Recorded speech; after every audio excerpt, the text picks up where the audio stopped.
Hey, Joe here from Home Studio Corner. This is part 3 of a little mini-series where I'm doing a showdown between stock basic plugins and the fancier console analog gear emulation plugins.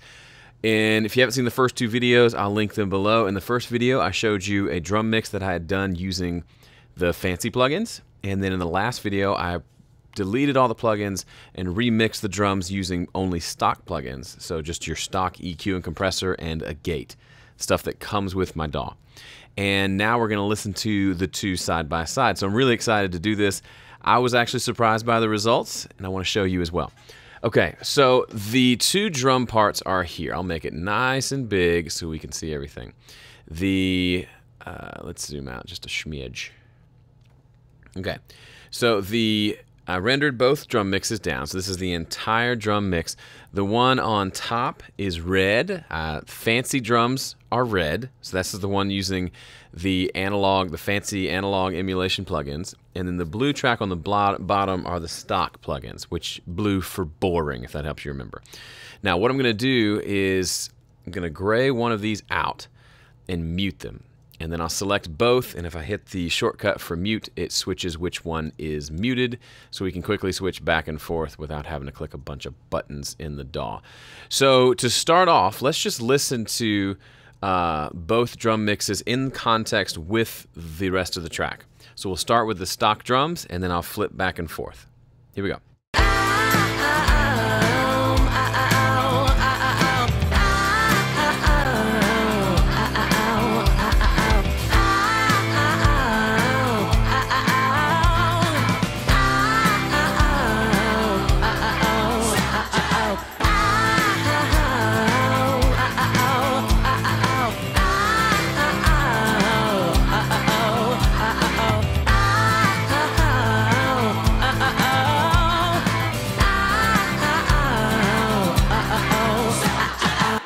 Okay, so first impressions. If you want to listen to it again, rewind the video about 30 seconds and listen again. Now I'll give you my first impressions. The fancy drums feel deeper, and I like the way it just feels deeper and warmer, and it's got some punch to it. But the stock drums aren't a slouch. They feel a little brighter, and that doesn't have the same punch, but it still seems to be working. Now, the real fun is where we come in here and we mute the band. So we turn down the VCA that's controlling all the other tracks, and we just listen to the drums. This is where I think it gets interesting. So we'll start with the stock drums, listen for a few minutes, then I'll stop and turn on the... Actually, let's do the same thing. I'll start with the stock drums, and I'll flip back and forth. And just listen to the difference in overall the drum sound, the kick drum, the snare drum, the cymbals, and the punch. It's a lot more noticeable than I expected. Here we go.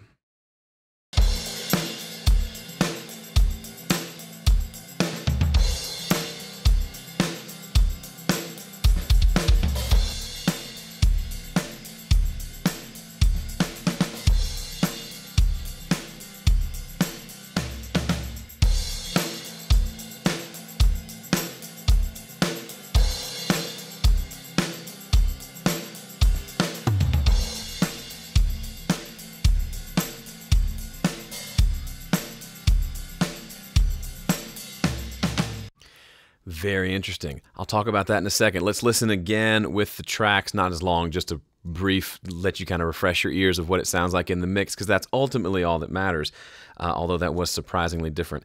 Here we go. One quick listen, then we'll talk about it.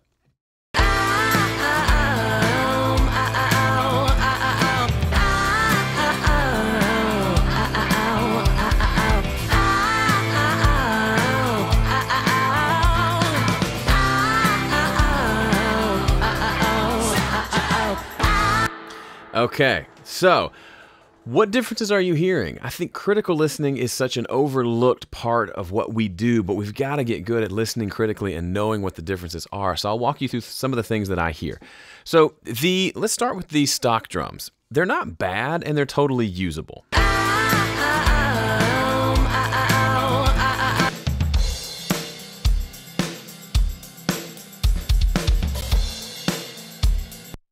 You can hear everything okay. The cymbals are bright.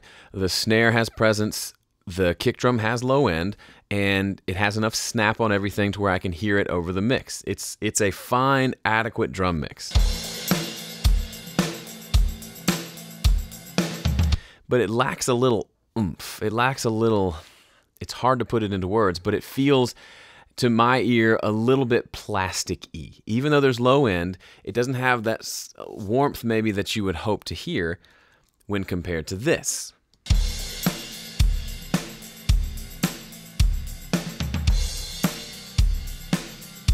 This just overall feels warmer, doesn't feel quite as bright.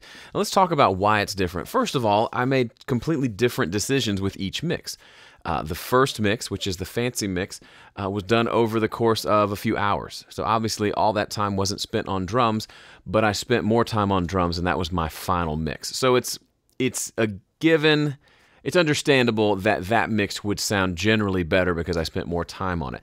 The stock plug-in mix you saw me do in the last video, a lot faster mix, maybe 15, 20 minutes on the drums themselves, trying to go through pretty quickly. And while they do sound good, they definitely are. There is more of a difference than I expected. Some of it's a balance thing. Some of it's I have more of the room mic in the static, in the stock plug-in mix than I did in the fancy plug-in mix. So that's gonna affect how we're hearing it and how the overall sound of the drums big time. But in the mix, the room mic isn't the thing that sounds the most, isn't the most obvious part of the difference. There's more to it there.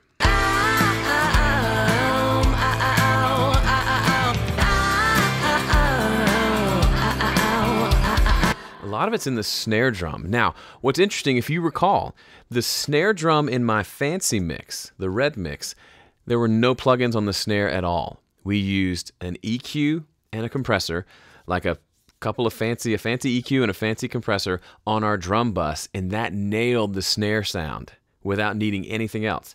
You may recall in the stock plugin mix, I ended up adding, I did EQ and compression on the drum bus, and it felt good, and it changed the snare tone, but the snare was still feeling a little thin and needing something, so I ended up adding, I think it was EQ to the snare to kind of boost the low mids a little bit to give it some warmth, because my ears, this is my interpretation, were hearing a lack of warmth that I remember hearing in this mix. I wasn't thinking that consciously, I just listened and said, yeah, it's not quite as warm as I'd like it to be. Turns out, the combination of the two analog plugins that I used on my drum bus accomplished all that for me. And even going back and adding another plugin on my snare drum during the stock plugin mix, still boosting those low mid frequencies didn't do the same thing as having those two analog plugins on my drum bus. I know I'm saying a lot of things and kind of stumbling over my words. I'm sorry. It's hard to keep things, keep track of which one I'm talking about. But this is interesting to me. Now, what are some key takeaway points? If you own stock plugins and you don't own any fancy plugins, should you stop mixing now and go buy fancy plugins? No.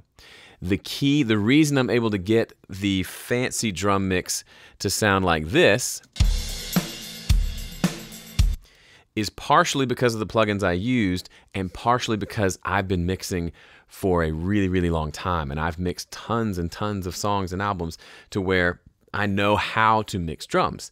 So I'm in a better position to use the fancy plugins and to get good results than someone who has yet to mix his or her first song. Does that make sense? It's the same thing as hand a shiny new PRS, that Strat-looking PRS guitar, hand it to John Mayer or hand it to a kid who just learned his first chord last week. One of them is going to be able to use it better. I'm not saying I'm John Mayer in this scenario. I'm just saying an experienced person will get more mileage out of better tools than the inexperienced person. So if you haven't mixed, let's say, 50 songs, then I would say stick to your stock plugins and get to know them really well. Learn how to use the concepts of EQ and compression and gating and things like that.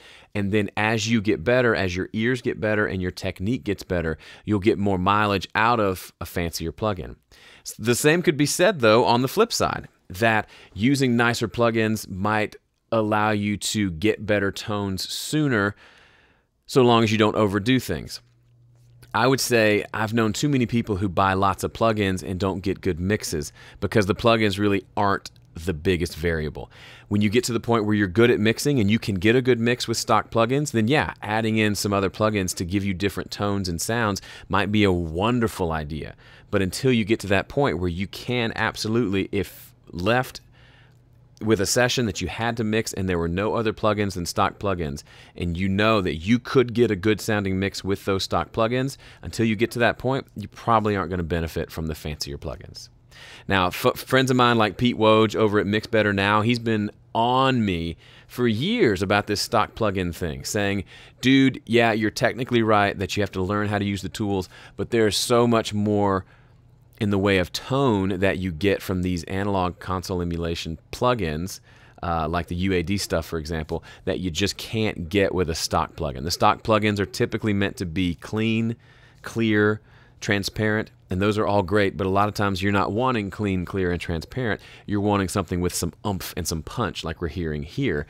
Those fancier quote-unquote plugins seem to be getting those sounds easier than the stock plugins can.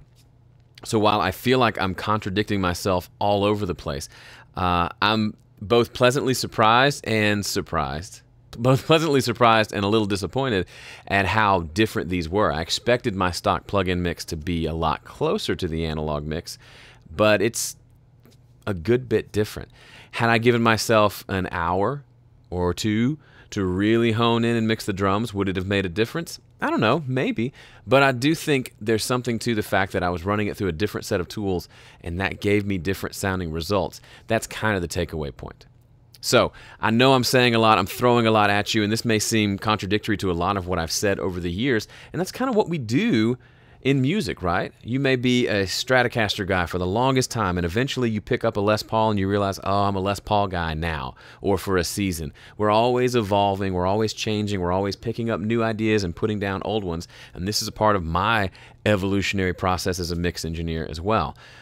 Does that mean I'm only going to ever use the analog plugins? No, there are situations where I get better results with the stock plugins. So they're both tools in my arsenal, but I'm definitely becoming more and more sold on some of the sonic benefits to some of these plugins. Now, am I going to go do a shootout between every single 1176 emulation and see if the one that PreSonus makes is better than the UAD one, is better than the Waves one? No, not a chance. That to me is a waste of time. Even if one is better, they all will do a different sound than what I'm getting with stock plugins, so I'm just going to keep mixing and moving forward.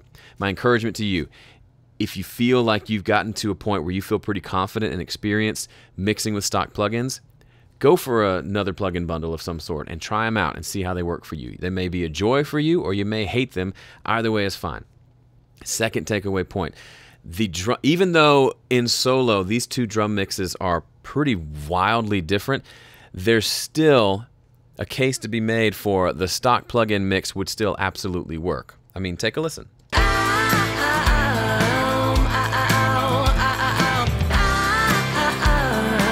With 10 more minutes of tweaking, I could have that feeling a little fuller with some EQ and probably mess with the snare and the room mic EQ a little bit to get it to feel a little less kind of enclosed and mid-rangey and roomy.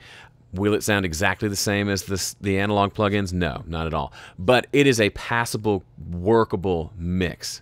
And that's the big point here. All of this is subjective. We're talking varying degrees of good.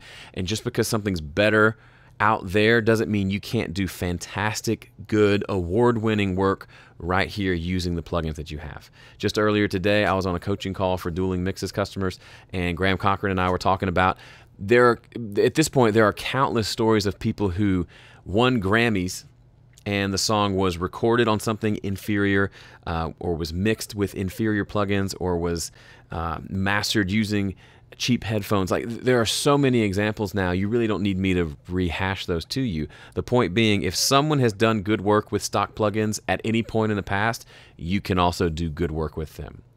If there are people who have done good work using fancy plugins, you can also do good work with those. The key difference is the music itself, what you're recording, the talent of the musicians, the source itself, how you record it, how you capture it, how you produce it, and then how you mix it. So it's all this big pot of jambalaya, and every ingredient is important to get the whole thing sounding amazing. So this is one more thing to think about, one more tool to add to your toolbox, and I'm really glad I did this. It surprised me a little bit, but I'm glad I did it, and I hope it was helpful and informative for you. By the way, if you haven't checked out Dueling Mixes yet, this is one of the songs we're mixing over there, plus some 60-odd more songs that you can download right away. Plus, you can see how I mixed it and also see how Graham Cochran mixed it, because every month we do a video showing you behind-the-scenes look at how we mix that song. Times 5 years of a song every month, going on 6 years, that's a huge, huge value. You get access to all of it with a free trial even. Go to duelingmixes.com and check it out. Until next time, outro music will be the fancy mix. Later.